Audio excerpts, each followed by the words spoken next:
Tech tycoon brings mistress to gala. Pregnant wife arrives with influential billionaire and steals the spotlight. They were once the golden couple, until deception, shattered trust, and the storm of ambition tore apart their fairy tale life. Julian West, a self-made tech mogul with a hunger for the extravagant, dared to flaunt his bold mistress at the most elite charity gala of the year. But when his pregnant wife, the elegant and adored Evelyn West, made a surprise entrance hand in hand with one of the world's most formidable billionaires, everything shifted in ways no one could have predicted. In a single night, secrets would be unearthed, loyalties tested, and reputations turned upside down. Prepare for a story brimming with power plays, heartbreak, and oh, so sweet revenge.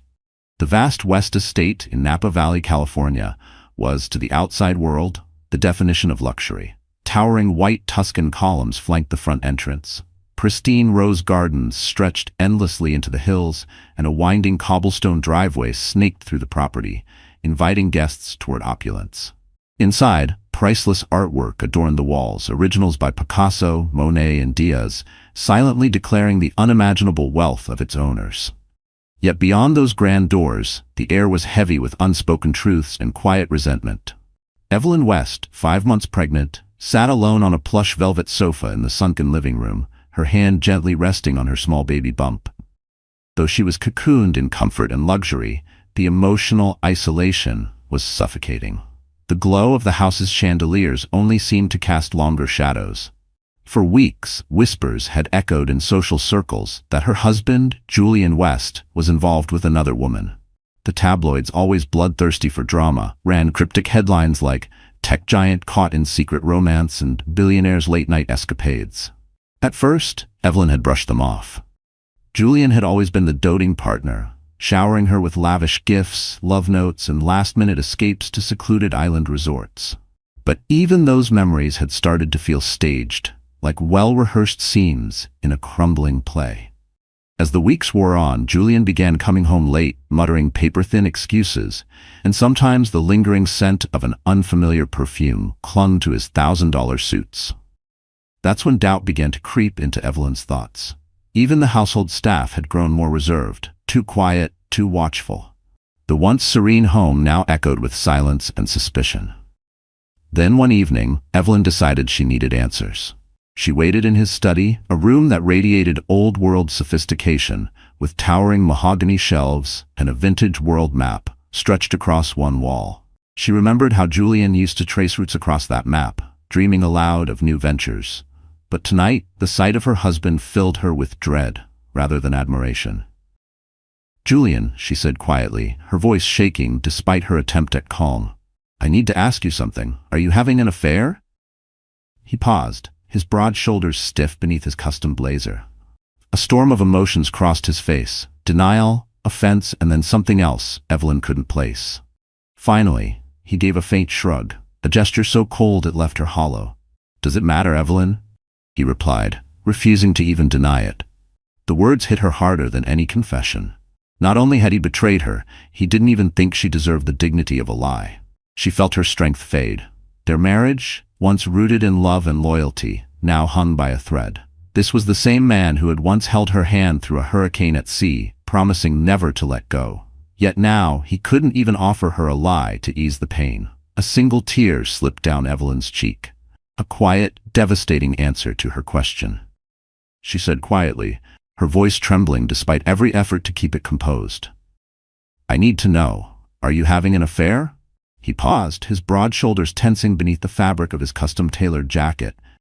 A storm of emotion flickered across his face: offense, hurt, and then something Evelyn couldn't quite read. For a fleeting second, his lips parted like he might deny it, like he might reach out and grab her hand, but then he stopped. He shut that door. Finally, he offered a faint shrug, a movement so chilling it left her frozen. "Does it matter, Evelyn?" he replied, refusing to deny the rumors outright.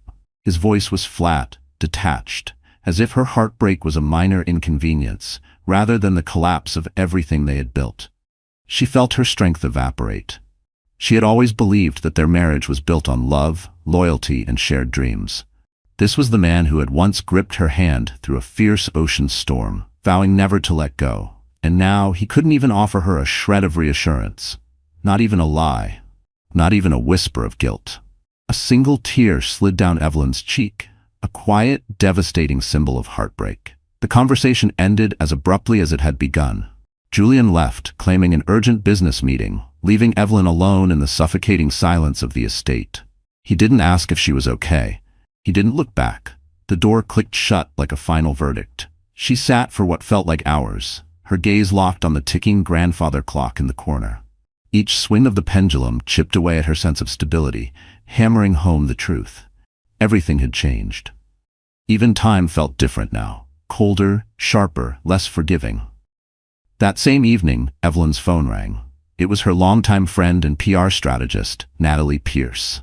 Natalie had guided her through countless philanthropic campaigns over the years. "There's a major charity gala coming up," Natalie explained. "It's the Pacific Hope Foundation Gala, being held in San Francisco. You'll be in the room with top investors, world-renowned philanthropists. Even Elon Musk and François-Henri Pinault are expected to attend. Evelyn, this is your chance to show everyone you're still standing, that you're in control." Evelyn hesitated. She didn't feel strong. The thought of facing whispered conversations and relentless media speculation made her stomach twist. She imagined the flashing cameras, the fake smiles, the hushed tones saying "poor Evelyn" as she passed. But Natalie's words planted a seed, a quiet spark of resolve. In that moment, Evelyn made a decision. If her husband was going to parade his betrayal in public, she would not crumble behind closed doors.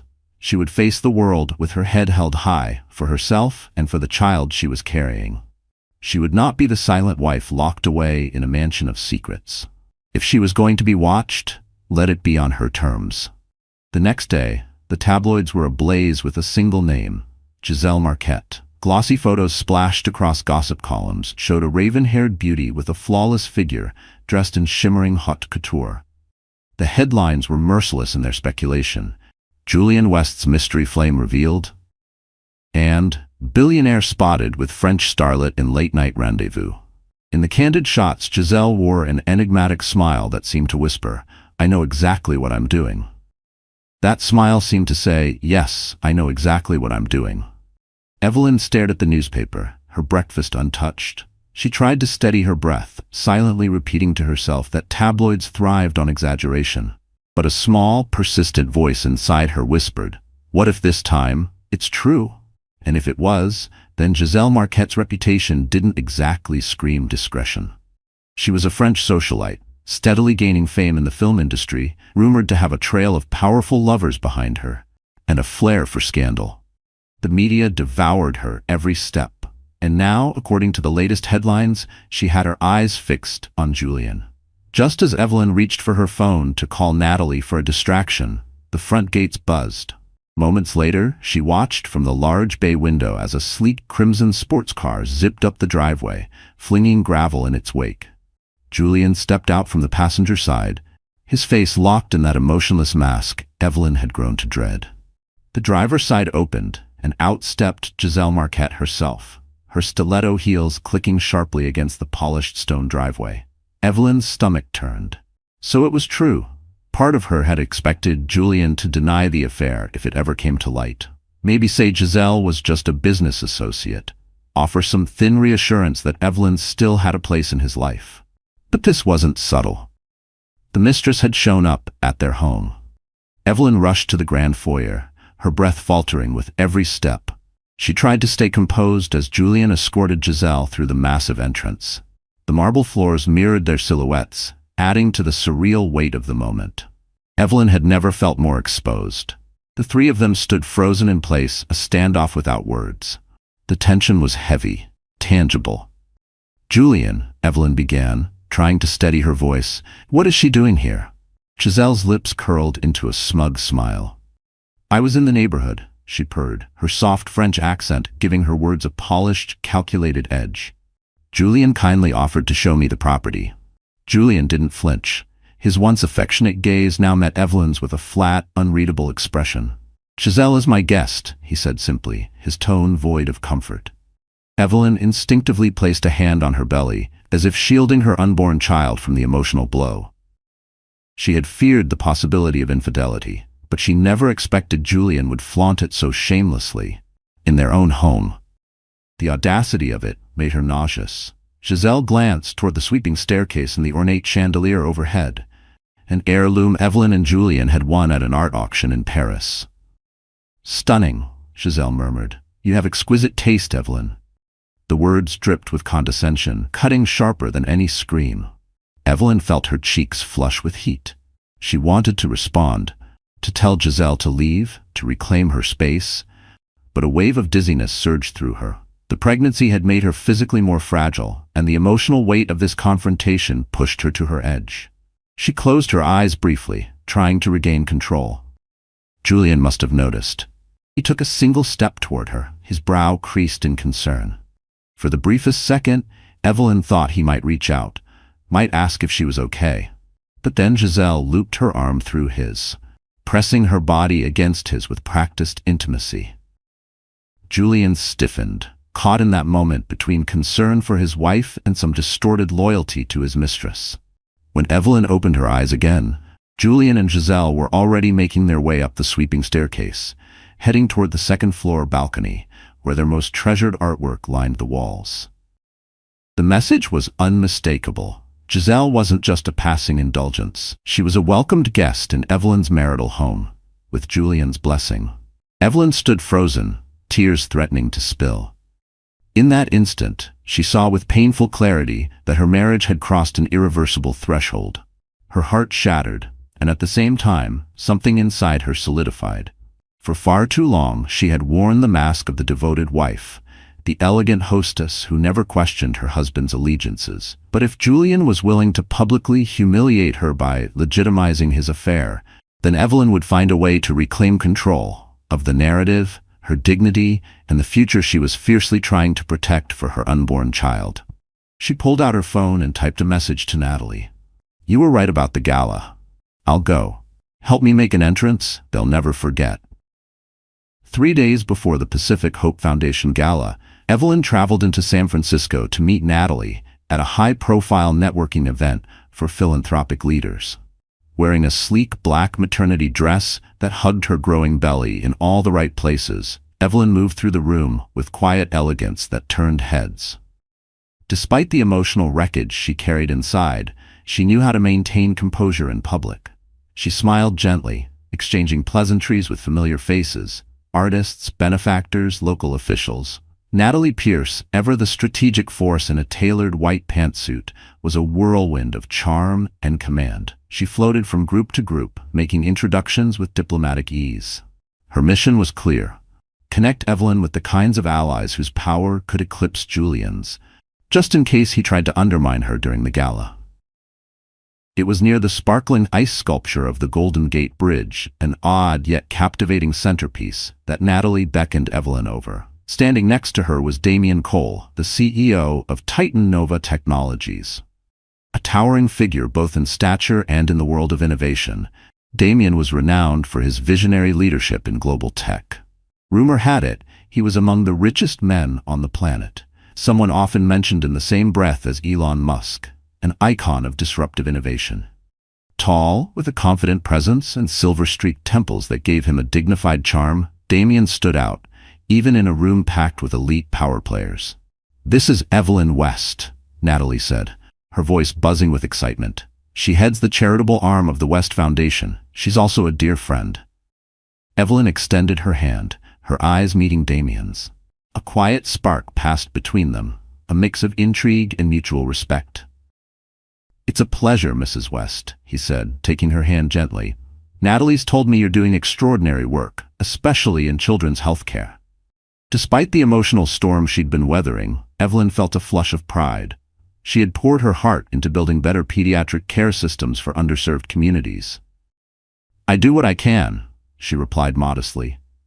The three of them continued to chat, touching on everything from breakthroughs in tech to high-impact philanthropy. Evelyn found Damien refreshingly grounded, free of the usual self-importance so often found in billionaire circles. He listened intently, and when he spoke, his words were thoughtful and rich with insight. Eventually, Natalie excused herself with a knowing smile, leaving Evelyn and Damien alone by the glowing sculpture. its shimmering reflections dancing across the walls like kaleidoscopic art. "So," Damien said, folding his arms casually, "Natalie mentioned you'll be attending the Pacific Hope Foundation Gala this weekend. I'll be there presenting a new digital platform for charitable fund management. Perhaps we could talk collaboration?" Evelyn's heart fluttered. She sensed that Damien's offer wasn't purely professional. There was something more, a genuine interest in getting to know her. A thought flickered through her mind. How would Julian react if she walked into the gala on Damien's arm? Julian, who hadn't hesitated to flaunt Giselle. Would it be petty to show up with someone just as powerful? Or was it simply self-preservation? "I'd be honored," she said softly. "But to be completely honest, the gala might be complicated for me." He tilted his head slightly, concern in his gaze. "Complicated how?" Evelyn hesitated. Should she tell him the truth? She was private by nature, and Damien was still a stranger, at least for now. A stranger, yet something in his demeanor made him easy to trust. Evelyn decided to be honest, if not fully transparent. "I'm going through some personal challenges," she admitted, her hand gently resting on her belly. "This event could go either way, for better or worse." Damien nodded, his expression full of quiet understanding. "I get it. Sometimes public appearances can crystallize private realities, but know this, if you need an ally, business or otherwise, I'm here." The sincerity in his voice caught her off guard. It disarmed her. In that moment, Evelyn realized she didn't have to walk into the gala, into Julian's looming shadow, alone. She could go in strong, with an unexpected but powerful ally by her side.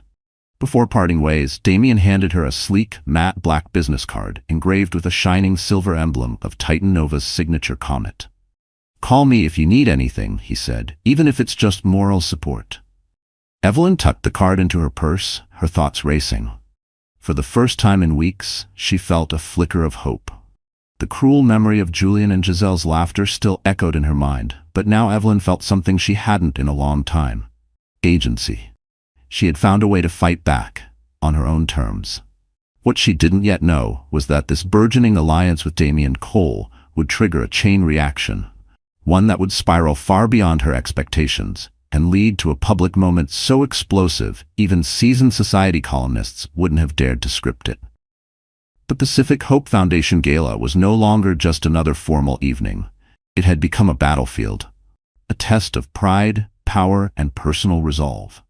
2 days before the gala, Evelyn walked the marble-tiled halls of the West Estate, mentally preparing for what was coming. She and Natalie had been in constant communication, selecting gowns, coordinating accessories, drafting potential press statements. And yet, uncertainty gnawed at her. Was she turning the gala into a personal war zone? A stage for revenge? Every time that doubt crept in, Evelyn forced herself to remember Giselle's smug smirk as she strolled through her home. She remembered Julian's cold, dismissive indifference to her heartbreak. In a quiet moment of solitude, Evelyn retreated to her personal sanctuary, a glass-walled sunroom filled with lemon trees and rare orchids. She sank into a woven wicker chair, letting the soft afternoon light pour over her skin. She needed solitude. The baby kicked softly, a quiet reminder of the life she was fighting to protect. Just then, her phone buzzed. She glanced at the caller ID, Damien Cole. Her pulse quickened. "Hello?" she answered, trying to keep her tone composed. "Evelyn," came his deep, steady voice. "I'm finalizing my appearance at the gala. My team thinks I should arrive with someone significant. It's apparently important for optics." He hesitated, then added, "I know this might sound forward, but would you consider going with me?" Evelyn felt a rush of conflicting emotions. This was exactly what Natalie had been nudging her toward. Arriving with a powerful figure who could shift the spotlight, change the conversation, and remind people who she was. But it also meant stepping squarely into the arena of public scrutiny. The tabloids would have a field day if she walked in on Damien Cole's arm. She took a breath, grounding herself in the memory of Julian flaunting Giselle without shame. If he could do it, so could I. Only with dignity. "Yes," she heard herself say. "I'd appreciate the support." Damien's voice was warm. "I'll have my car pick you up at 6 p.m. sharp. We'll make an entrance together." After the call ended, Evelyn caught her reflection in the sunroom's glass. She saw a woman carrying heartbreak, but refusing to be broken by it. Determination burned in her eyes.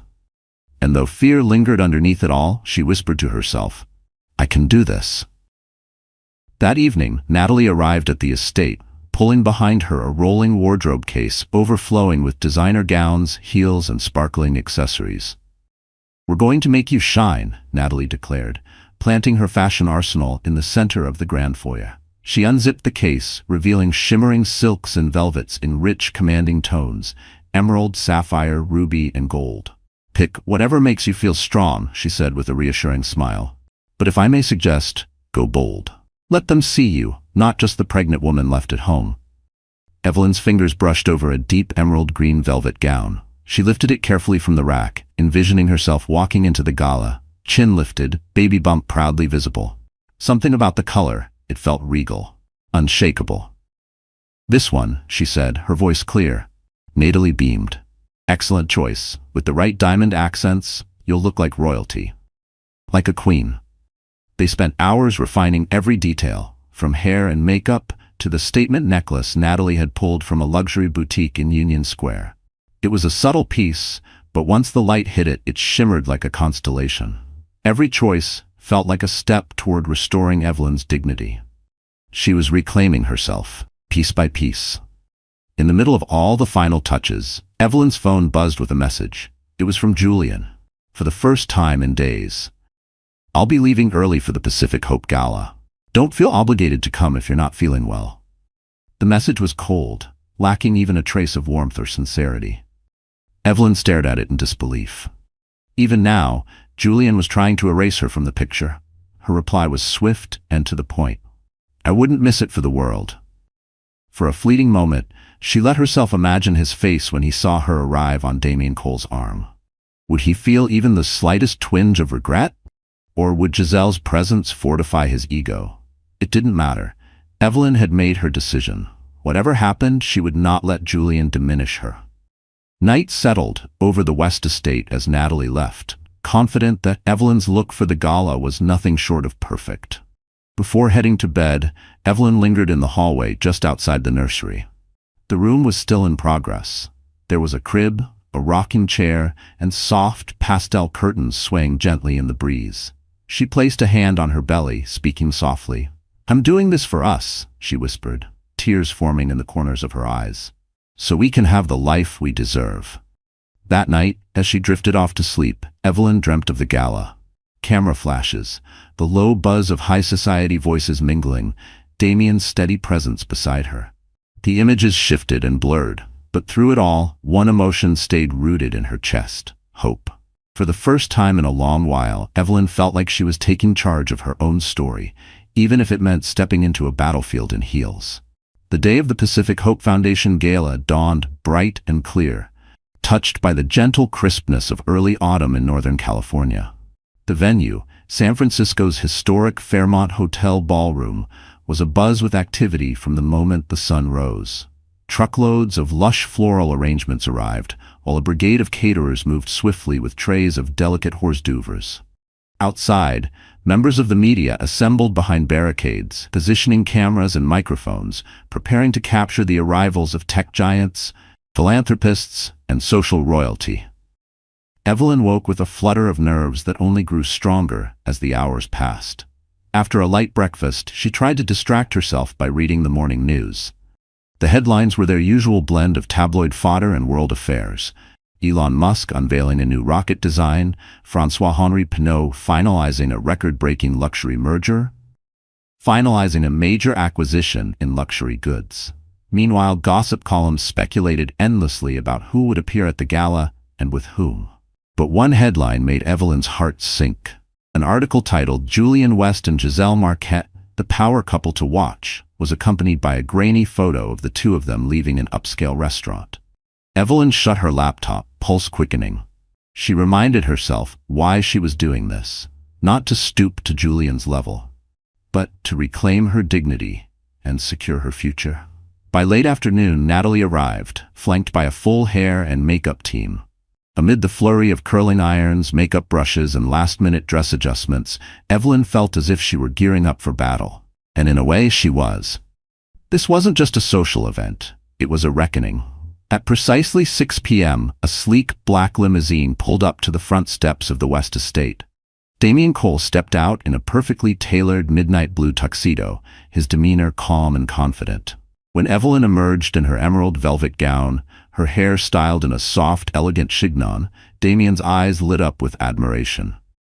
"You look breathtaking," he said, offering his arm. His tone was warm and sincere, free from the empty flattery Evelyn had grown used to hearing from the high society elite. "Thank you," she replied softly, looping her arm through his. A wave of calm swept over her. Whatever drama awaited them at the gala, she wouldn't face it alone. Meanwhile, over at the Fairmont Hotel ballroom, the red carpet was already abuzz with flashbulbs and whispered speculation. Julian West and Giselle Marquette arrived early, stepping out of a sleek silver Aston Martin. Cameras swiveled toward them. Journalists jockeyed for a clear shot. Giselle dazzled in a slinky silver gown, her dark hair cascading down her back in soft waves.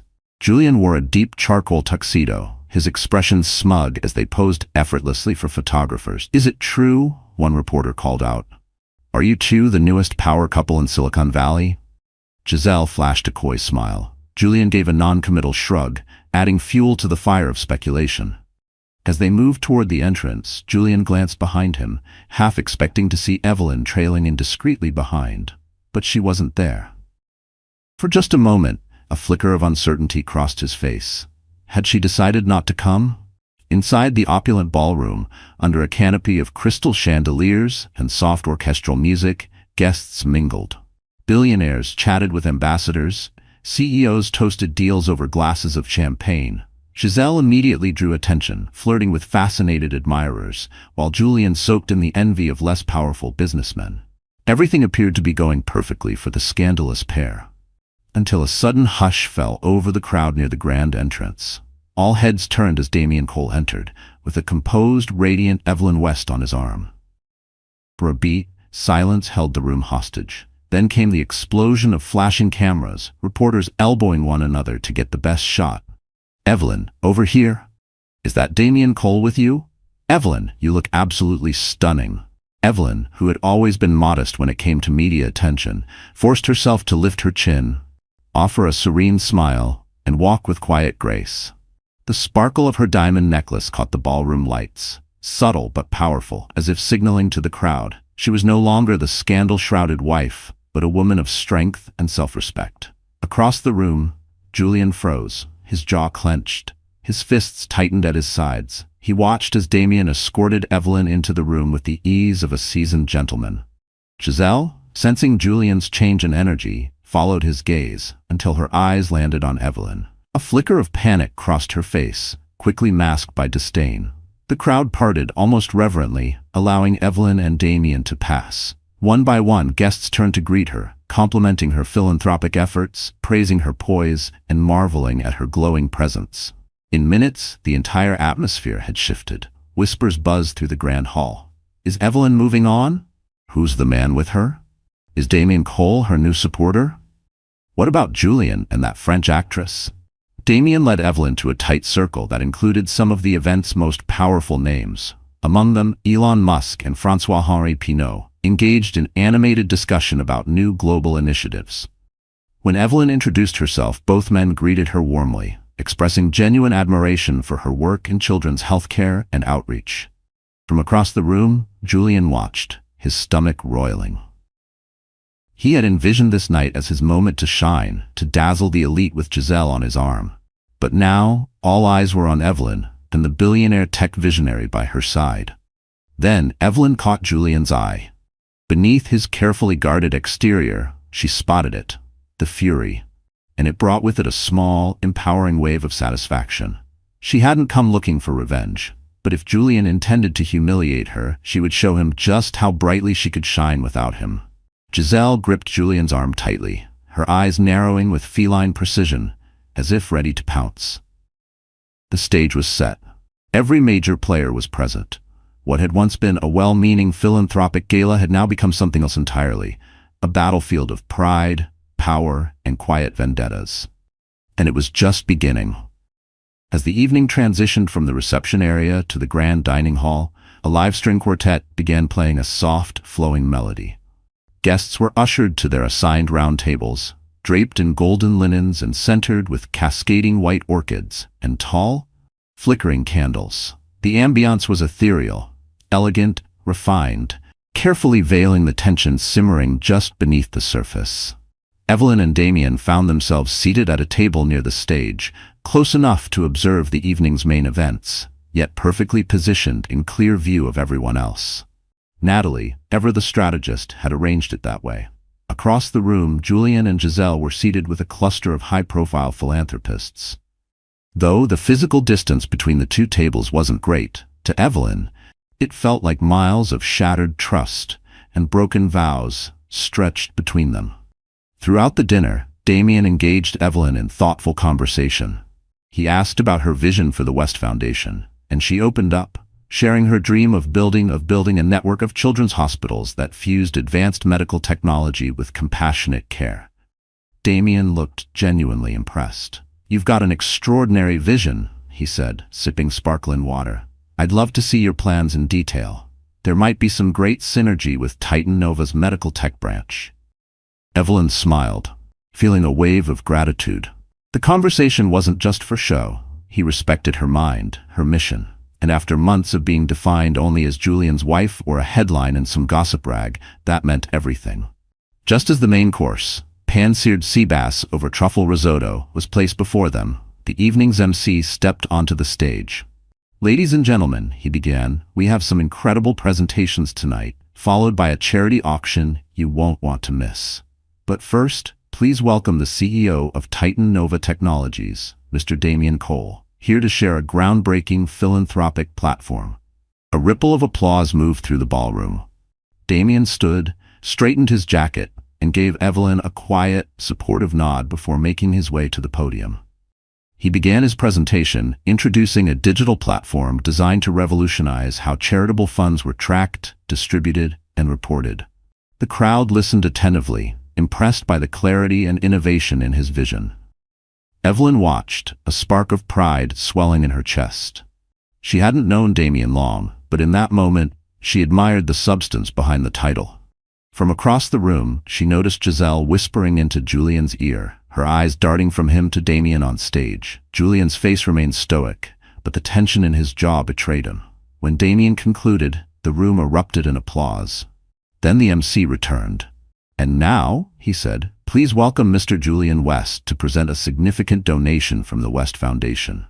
Julian rose, adjusting his cufflinks as he moved deliberately through the crowd, through the throng. Before stepping up, Julian paused at Evelyn's table, his cold gaze locked with hers. "You seem to be enjoying yourself," he said, voice low, almost a whisper. "Quite the partner you've chosen." Evelyn held her composure. "Yes, I am enjoying myself," she replied smoothly. "And I hope you're satisfied with your choice too." Julian's eyes flickered, an emotion passed through them that Evelyn immediately recognized. Jealousy. But he masked it quickly, offering no reply as he turned and strode onto the stage, joining Damien and the MC. Julian announced a massive pledge from the West Foundation, an amount that drew gasps from the audience. Yet even such a staggering figure couldn't overshadow Damien's compelling, forward-thinking presentation. Whispers stirred throughout the room. Is Julian being outshined by Damien Cole? As the formalities concluded, the lights dimmed, and a live orchestra eased into a graceful waltz. The dance floor opened, couples moving elegantly beneath the chandelier's glow. Damien returned to Evelyn, offering his hand. "Would you do me the honor?" he asked, voice low and warm. Evelyn hesitated for a heartbeat, momentarily self-conscious of her baby bump. But Damien's reassuring smile melted the doubt away. She took his hand. He guided her onto the dance floor. The other couples subtly made space, parting like silk to allow them room. The hush that fell over the crowd was thick with awe. Camera flashes popped discreetly. Evelyn, glowing with quiet confidence, danced in the arms of one of the world's most influential men, graceful, radiant, and undeniably powerful. Julian, standing at the edge of the dance floor, felt his stomach knot. He had never seen Evelyn like this, so alive, so commanding. And in that moment, the truth hit him like a blow. He had underestimated her. That truth brought with it a bitter taste of regret, one he quickly buried beneath a mask of cold indifference. Giselle, sensing his unease, slipped closer. "It's just a dance," she purred. "Don't let it get to you." But it did. For the first time in a long time, Julian found himself sidelined, overshadowed. He'd expected Evelyn to fade into the background or fall apart under pressure. Instead, she was thriving, stealing the spotlight in a way Giselle never could. The waltz ended. Damien guided Evelyn off the dance floor, escorting her back to their table. To Evelyn's surprise, a small crowd had already gathered. Philanthropists, media figures, and a few well-known journalists eager to speak with her. They praised her elegance, her strength. They asked about her charitable work, her upcoming plans. Evelyn answered with grace, steering every question back to her foundation, her mission, her future. In a corner of the ballroom, Giselle seethed. She had come tonight expecting to be the center of attention, believing Julian's status would secure her the spotlight. But it was Evelyn who had captivated the room. Instead, she found herself overshadowed by Evelyn's unexpected resurgence. As the evening wore on, Giselle could no longer mask her frustration. She clutched Julian's arm with a sickly sweet smile. "Darling," she cooed just loud enough for nearby guests to hear. "Aren't we going to dance too?" Julian forced a tight smile and led Giselle onto the dance floor. But even as he moved through the motions of the waltz, his gaze kept drifting. Back to Evelyn. Inside, a storm brewed. A bitter tug-of-war between the life he had chosen with Giselle and the security he had discarded with Evelyn. But he had no idea. The night's real fireworks were still to come. The gala's charity auction began with lavish fanfare. A flamboyant auctioneer in a bright red bow tie took to the stage, presenting items donated by elite patrons, everything from rare artworks to extravagant all-inclusive travel experiences. The energy in the room surged with every rising bid. Evelyn stood beside Damien near a display of luxury art pieces, half listening to the rhythmic cadence of the auctioneer's voice as he praised a particularly rare painting. She kept her posture poised, but she could feel it. Julian's stare slicing across the ballroom like a blade. Despite the polished decor and polite applause, the tension in the room was mounting, simmering just beneath the surface. Then came the final item of the night, a private island getaway for two, complete with a luxury yacht experience, generously sponsored by the Pacific Hope Foundation's top donors. Gasps and murmurs rippled through the crowd. This was the evening's crown jewel, a headline-worthy prize expected to draw sky-high bids. Damien leaned toward Evelyn, his voice low and teasing. "Maybe we should bid," he said with a playful glint in his eye. "Imagine planning global health strategies surrounded by turquoise waters." Evelyn blushed at the suggestion. She knew he was only half serious, but the invitation hinted at something deeper. A future beyond scandal. A life beyond Julian. "We might bankrupt you," she joked softly. "But it's definitely tempting." The auctioneer launched into a rapid-fire chant, starting the bidding at a jaw-dropping figure. Hands shot into the air. The energy was electric, lively and tense. Then, like venom laced in honey, a soft voice whispered beside Damien. It was Giselle. Wearing a saccharine smile, she leaned in close, purposefully ignoring Evelyn. "Damien," she purred, "I've been hearing incredible things about your new platform. It's causing waves internationally. I'd love to arrange a private demo for some influential friends." "I know," Damien said smoothly, ever the gentleman. He nodded politely. "I'd be happy to discuss that, Miss Marquette." Evelyn watched the exchange carefully, her suspicions rising. Giselle was clearly trying to assert dominance, her posture deliberately angled to block Evelyn out, her tone laced with flirtation, her eyes gleaming with calculation. She wanted Damien's attention, and she wanted Evelyn to know it. Just then, Julian approached, placing a possessive hand on Giselle's waist. "Darling," he said pointedly, shooting a sharp glance at Damien. "Let's not monopolize Mr. Cole. After all, Miss Marquette and I have a yacht trip to plan." He added with faux charm, "Assuming we win the bid, of course." Giselle smirked. "We'll bid until the final hammer falls." Evelyn felt the sting. The subtext wasn't subtle. Giselle was implying that she and Julian were planning an intimate getaway, the kind Evelyn might have once shared with him before everything had unraveled. As if sensing her tension, the baby gave a gentle kick. Evelyn inhaled slowly, willing herself to stay composed, refusing to let their provocations get under her skin. Across the stage, the auctioneer's voice climbed with excitement. 1 million, do I hear 11? Yes, thank you, sir. 12. Yes, 12 going once. Julian raised his paddle with theatrical flair. 2 million, he announced, drawing gasps from the room. Applause followed, and whispers rippled through the guests. Damien turned to Evelyn, silently asking for her input. She gave a subtle nod. With quiet confidence, he raised his paddle. 2.5 million, he said, his voice smooth, measured. The crowd stirred with anticipation. Julian's jaw clenched. He wasn't used to being challenged like this. 3 million, he fired back, lifting his paddle once more. Evelyn's pulse quickened. This was turning into a spectacle, and she was caught in the middle. Damien, sensing her discomfort, placed a calming hand over hers. His touch was steady, reassuring. He wasn't backing down. 3.5, Damien declared. A new wave of energy buzzed through the ballroom. All eyes turned toward the two men. Julian, flanked by Giselle. Damien, standing tall beside Evelyn. The tension in the room thickened, every guest silently watching, waiting. Julian's face darkened. He offered a brittle smile. 4 million, he said, his voice echoing sharply across the mic. More gasps, applause, a few stunned murmurs. The auctioneer looked to Damien, brows raised in anticipation. Evelyn tugged gently at Damien's arm, concern flickering across her face. The moment was teetering on the edge. But Damien simply exhaled, and raised his paddle with an air of finality. 5 million, Damien said, calm and clear. An audible gasp rippled through the crowd. Even the auctioneer froze for a split second before regaining his composure. 5 million, going once, going twice, sold to Mr. Cole. The ballroom erupted in applause, though more than a few faces showed stunned disbelief. The final item of the night had just set a record-breaking price. Damien turned to Evelyn and offered a small, private smile.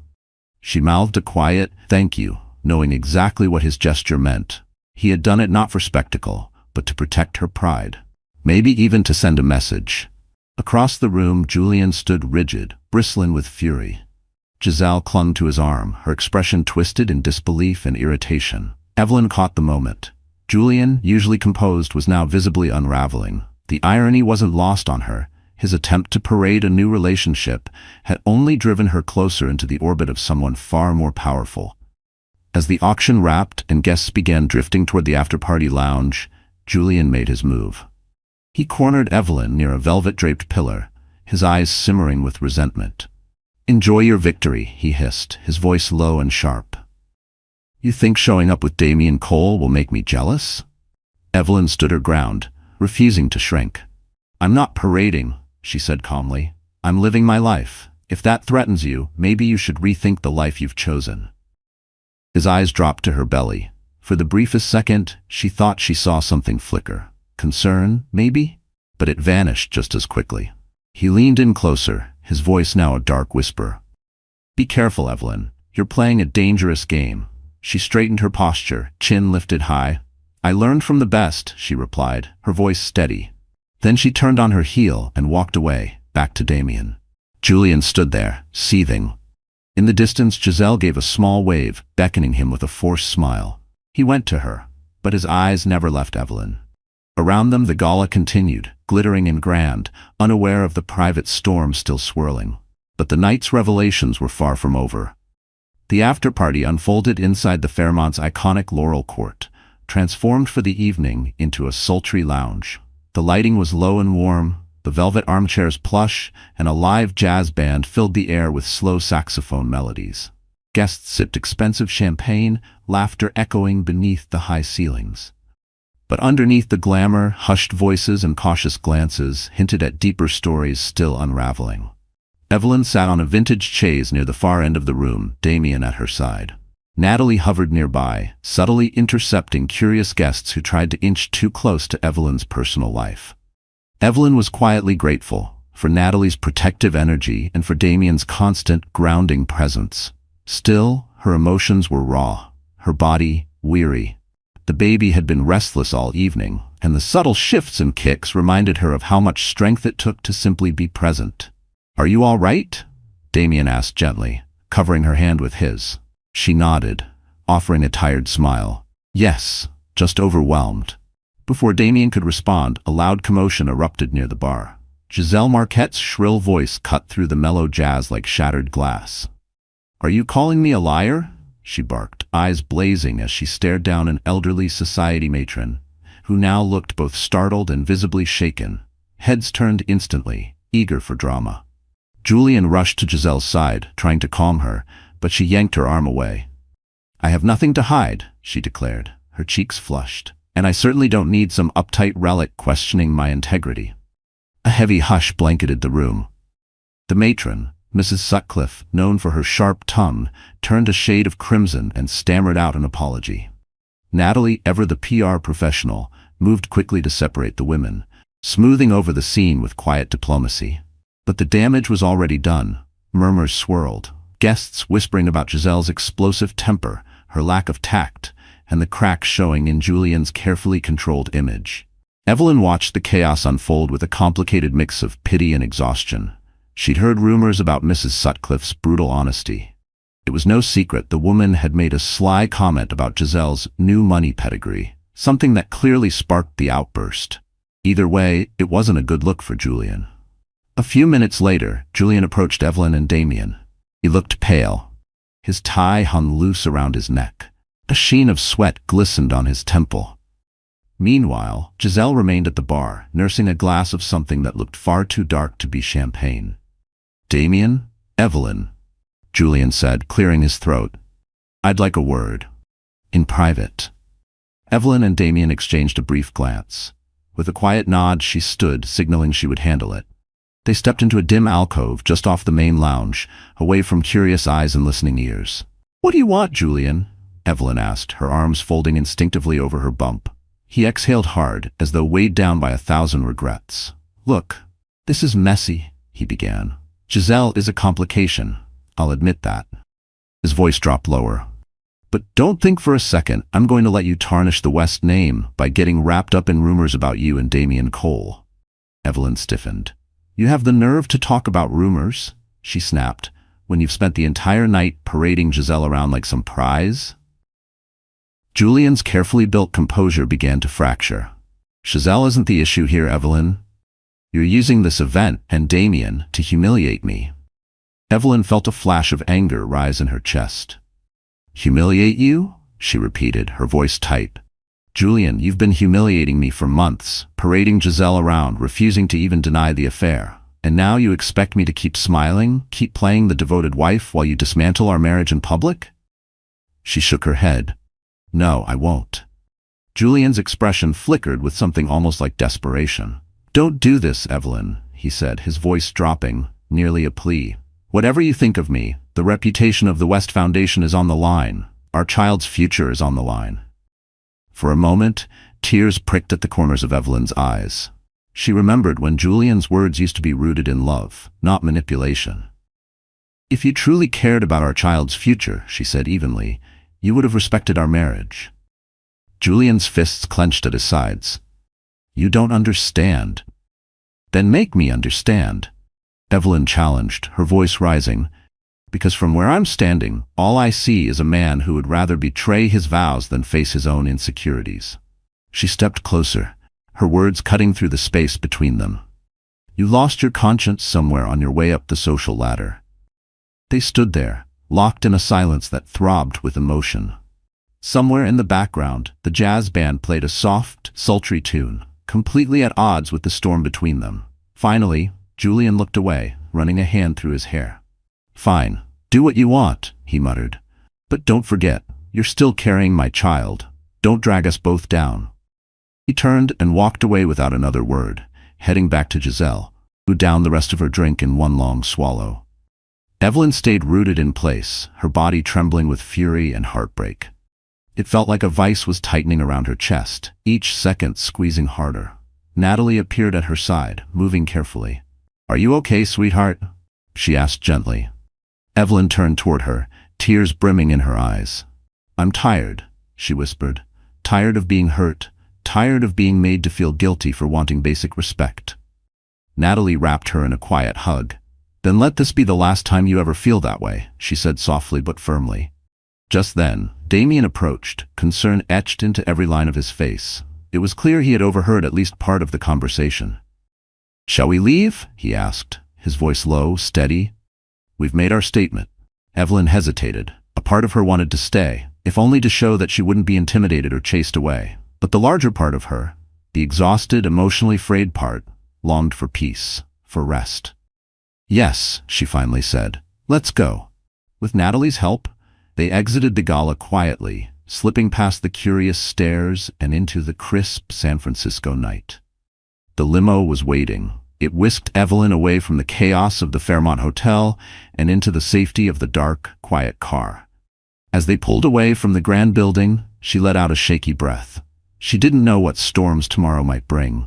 But tonight, she had survived the battle. In the days that followed the Pacific Hope Foundation Gala, the media went into overdrive. Articles and viral social media posts dissected every inch of the night.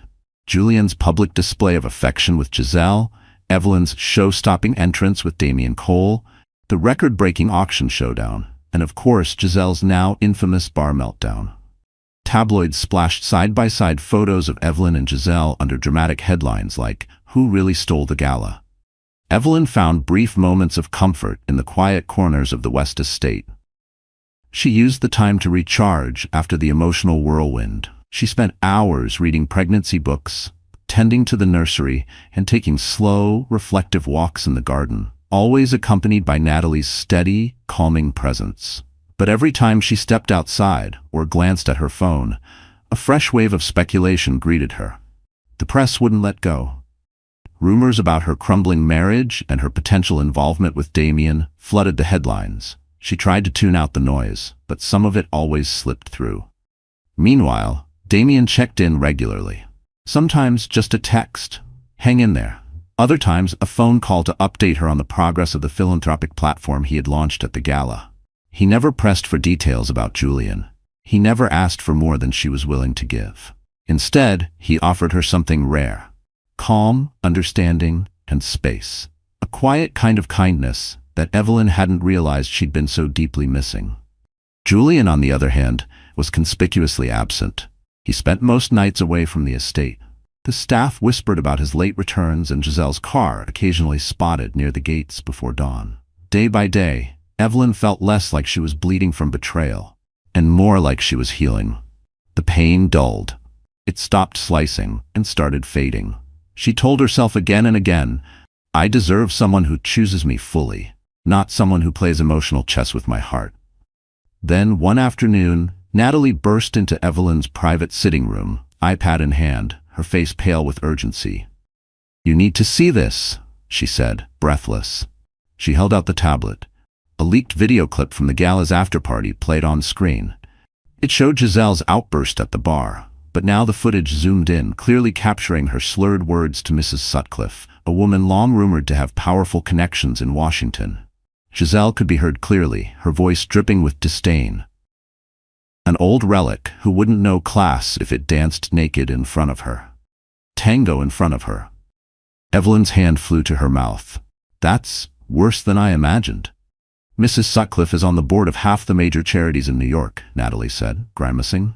"And guess what? She's threatening to pull all support from the West Foundation unless Julian issues a formal apology on Giselle's behalf." Evelyn sank into a velvet armchair, her mind spinning. The West Foundation was her pride, her purpose, a philanthropic legacy she had nurtured for years. And now it was being threatened because of Julian's reckless affair.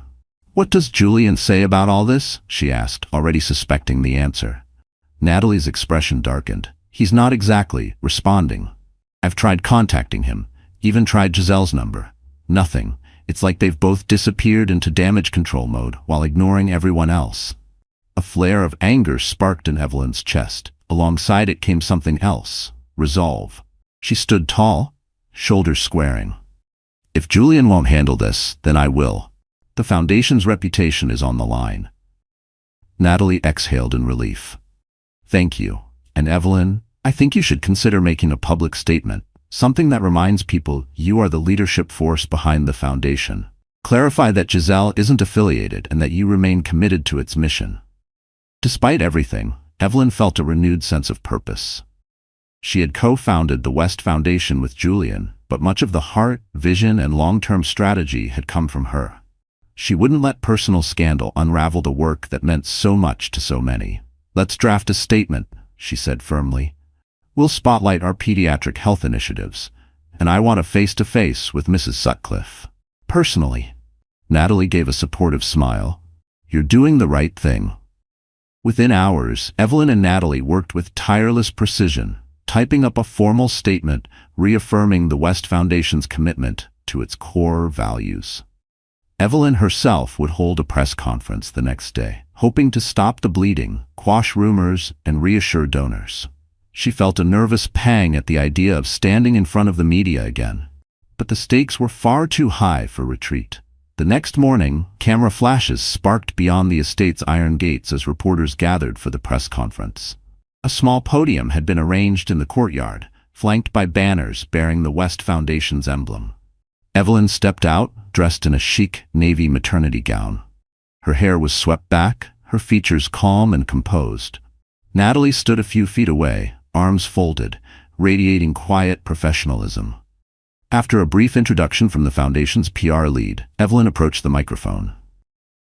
The West Foundation remains steadfast in its mission to provide quality health care to children in underserved communities, she began, her voice steady and clear, echoing across the courtyard.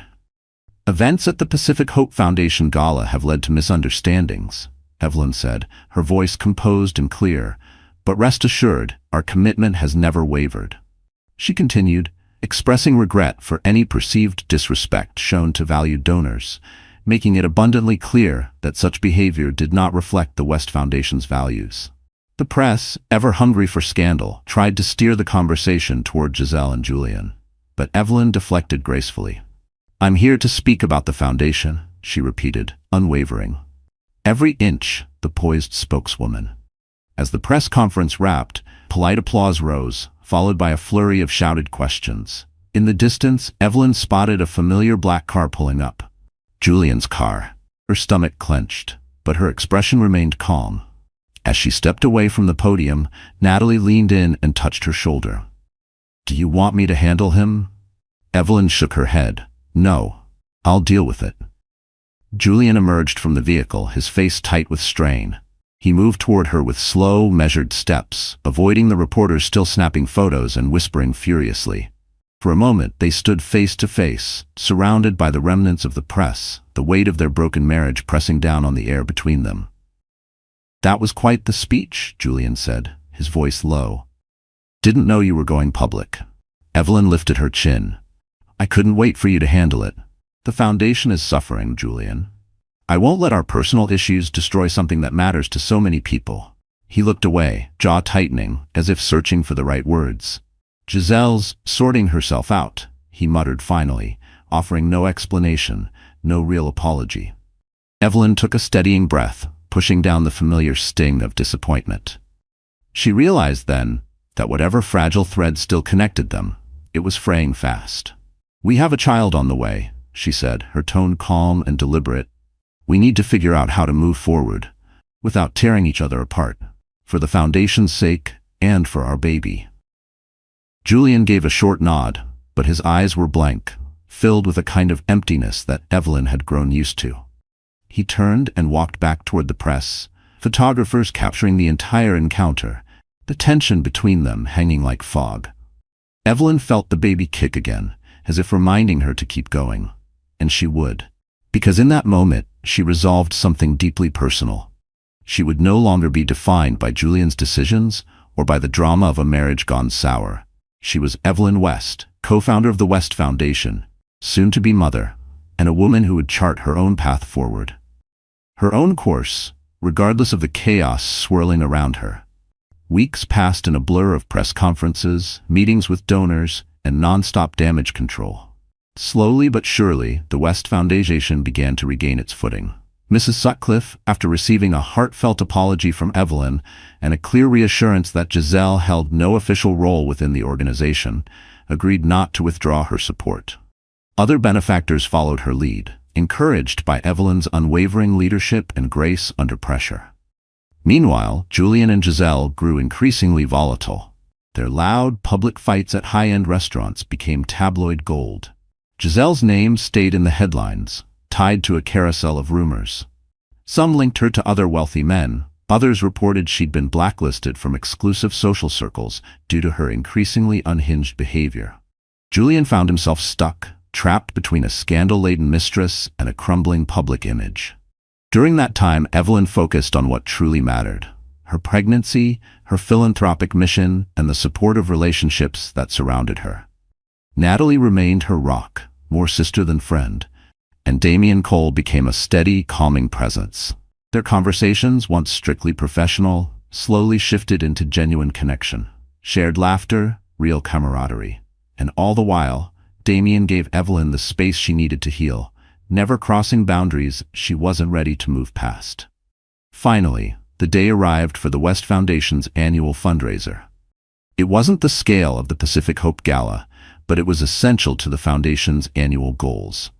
This year, Evelyn was the highlight of the evening, scheduled to give the keynote address.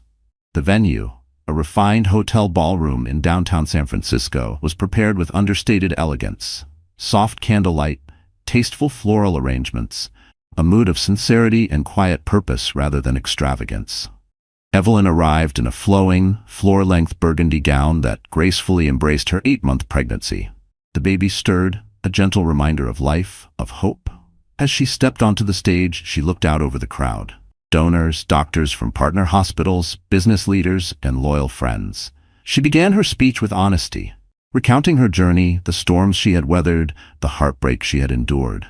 But she also spoke of passion, of purpose, of the children whose lives would be changed because of the work they were all doing together. Her voice, strong and sincere, filled the room. Applause rose at all the right moments, and Evelyn noticed glistening eyes throughout the audience. At the edge of the room, Damien stood quietly, watching her with genuine admiration. Julian was nowhere to be seen, caught up in yet another Giselle-related scandal. As Evelyn concluded, the ballroom rose to its feet in a standing ovation. She stepped off the stage, cheeks flushed, not from nerves, but from gratitude, from release. "Bravo," Damien whispered, his voice low and proud. As she reached him, Damien whispered, "I'm proud of you." But before Evelyn could respond, a sharp jolt of pain seized her abdomen. Her expression shifted, eyes wide, face paling. She clutched Damien's arm, panic flickering in her gaze. Another contraction surged through her, stronger this time. The elegant ballroom around her blurred. Natalie was the first to react, rushing forward with alarm etched across her face. "Evelyn, are you—" I think the baby's coming," Evelyn gasped, clinging to Damien for support. Chaos erupted instantly. Event staff scrambled to clear a path. Guests rushed to offer help. Natalie whipped out her phone, frantically calling for a car. They carefully guided Evelyn to a nearby suite, where a few medically trained guests quickly checked her vitals. It became clear her contractions were intense and fast. There might not be enough time to get to the hospital if they waited. Damien knelt beside her, gripping her hand tightly. "It's going to be okay," he said, his voice steady despite the worry etched in his brow. The next hour blurred into waves of pain, rushed phone calls, and improvised care. By the time paramedics arrived, Evelyn was in full labor. She was rushed to the nearest hospital, with Natalie and Damien right behind her in the ambulance. Through the haze of contractions, Evelyn's thoughts spiraled, adrift in pain and emotion. Julian, the baby's father, nowhere to be found in her moment of greatest need. But despite the fear, a quiet, undeniable strength rose within her. "I won't be defined by his absence," she thought through gritted teeth. This child, her child, deserved love, safety, a future that wasn't tethered to betrayal.